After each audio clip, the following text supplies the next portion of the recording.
imagine a 2-year-old, a 3-year-old having been ripped from their arms, begging not to be taken from their mothers. This is the worst thing that I have seen in my nearly 30 years at the ACLU doing this work.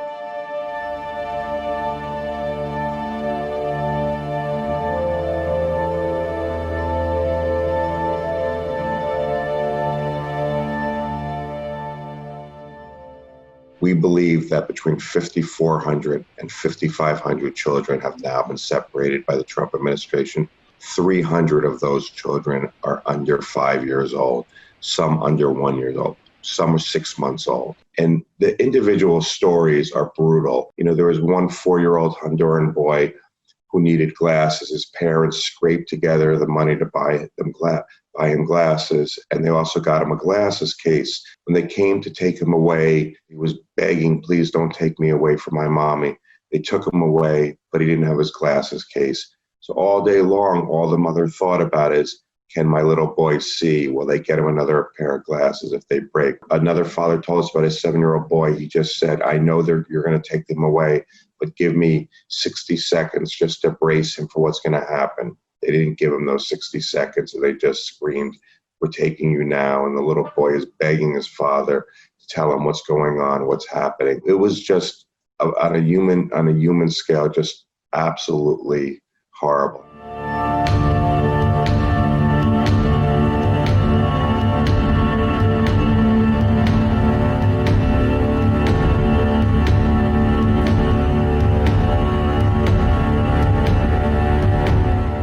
When we asked for a list of the names that were later revealed as not having been disclosed to us, the administration shockingly said, well, we'll need 2 years to give you that list of names, not to find the families, just to give us the list of names. The judge could not believe it and said, well, why do you need 2 years just to give the ACLU the list of names? And the government candidly admitted, we just didn't keep track of them. We'll have to recreate manually where all these children are and where the parents are. And it was just a shocking admission.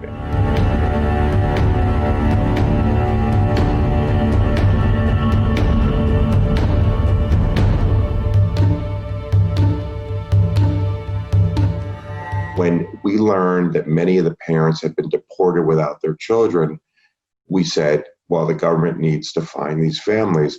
The administration said, we don't even think they should be part of this lawsuit. They've been deported, they're gone. The Trump administration then said, well, if you want them to be part of the case, we're not going to try and find them.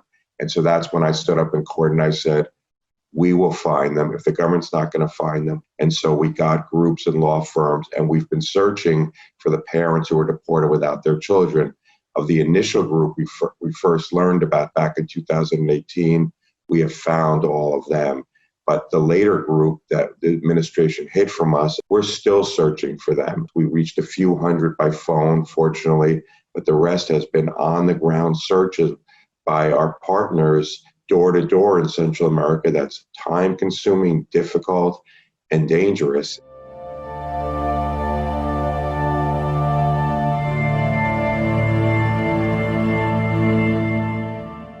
No prior administration, Democratic or Republican, has ever systematically separated children from their parents. The Trump administration engaged in this practice of family separation because they thought, if we make things so horrible here, word will get back to Central America that people should not come here because they'll lose their child. You can't deter people who are in real danger, and you shouldn't be, because they have a right to come and apply for asylum. But the second point, I think, is maybe more fundamental. Is even if it would deter people, there's just some things in the United States we don't do. I mean, the American Academy of Pediatrics has said it's akin to child abuse, and I think they had to know what this was going to do to these children, and they did it anyway.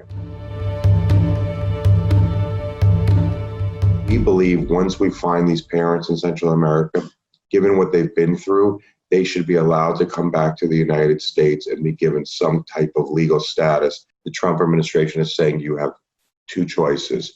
One is to remain permanently separated from your child. The other is to bring your child back to the very life-threatening danger they fled in the first place. It's an agonizing choice. When I was in Guatemala looking for families, One father told me, it would be unbearable for me never to see my child again. But even worse would be to bring my child back. He's gang recruitment age. He'll be either killed or forced into a gang.